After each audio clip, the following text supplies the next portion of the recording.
So what I'd like to talk to you about today is posture. So when we talk about posture, I think many things can come to mind for many different people. This is one of the most overused and underdefined terms that we have in health, fitness, wellness. And we all know that we should have good posture, but what does that look like? What does that actually mean? So when I talk about posture, there's a few specific things that I want you to focus on. The first one is the alignment of our spine. So our spine is a bunch of little vertebrae bones stacked on top of discs, and that's repeated. Disc, bone, all the way up from our low back, all the way up to our head.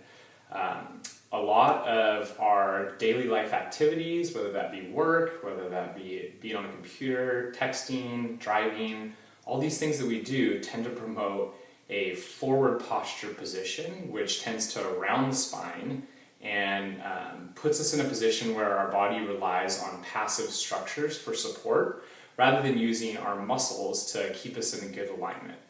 So first of all, what you want to think about when you have good posture is kind of the old thing that our moms always used to tell us is being nice and tall, thinking about our spine stacked with a book on our head. And that's a pretty good starting point. So for me, if I'm going to focus on good posture, what I want to think about doing is keeping my spine elongated. And what you can think about is this term that we use in physical therapy, which is axial extension.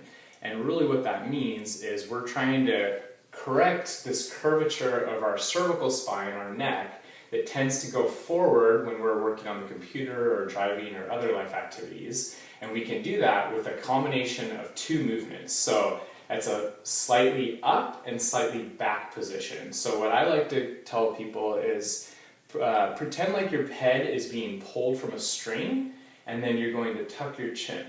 And this is what we call, again, axial extension. So this is our nice good alignment with our neck. It's not straight back where we're shearing our spine, but this more relaxed elongation with setting the chin. So that's the first position.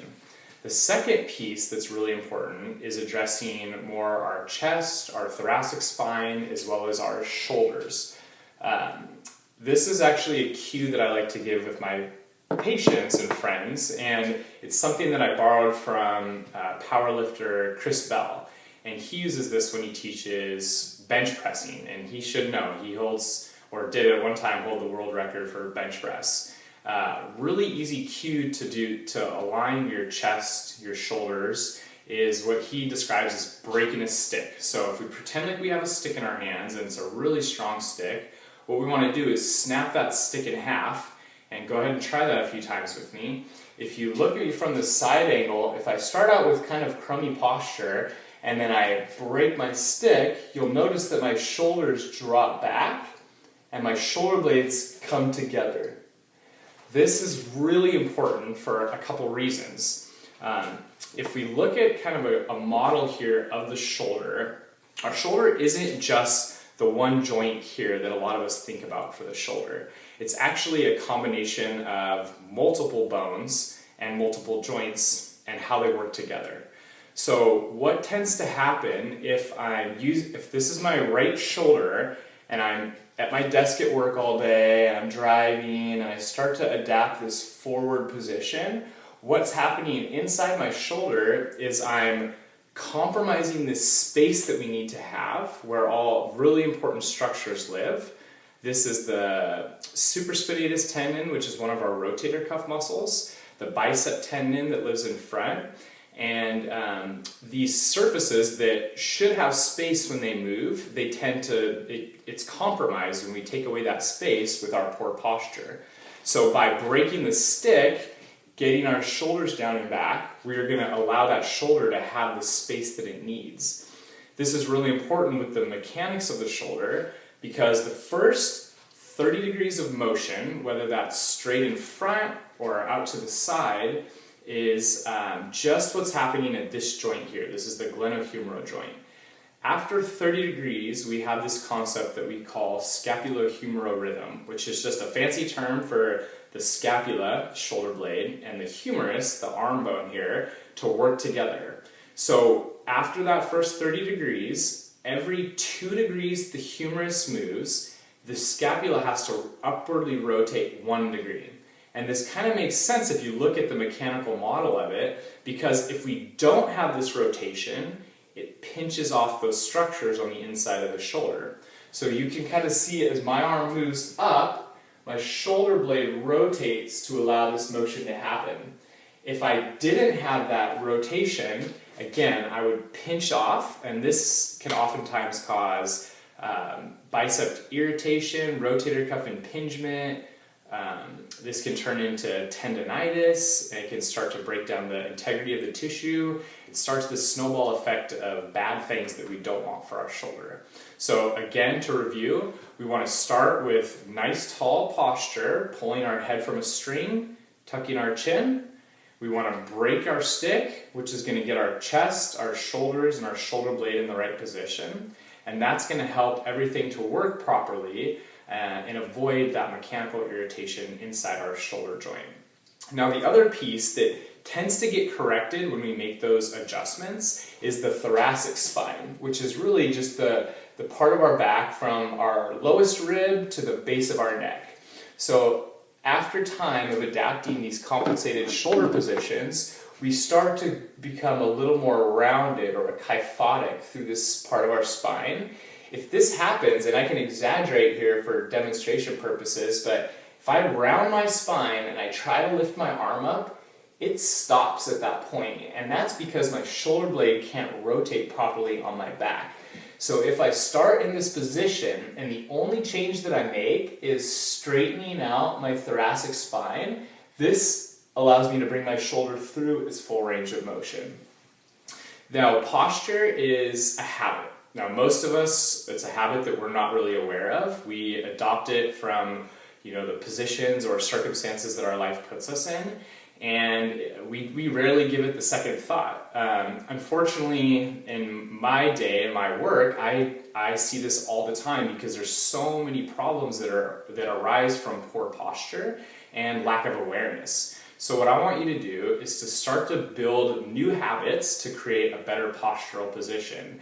And a few go-to tricks and tips that I've learned for myself as well as others that tend to be helpful is every time that you check your watch or you send or receive a text message, I want you to just break your stick, fix your axial extension position, again, the head and neck alignment, and don't beat yourself up if this isn't better in a couple days. This postural habit is going to take a lot of repetitions over and over, day in and day out, to try to make that your new habit.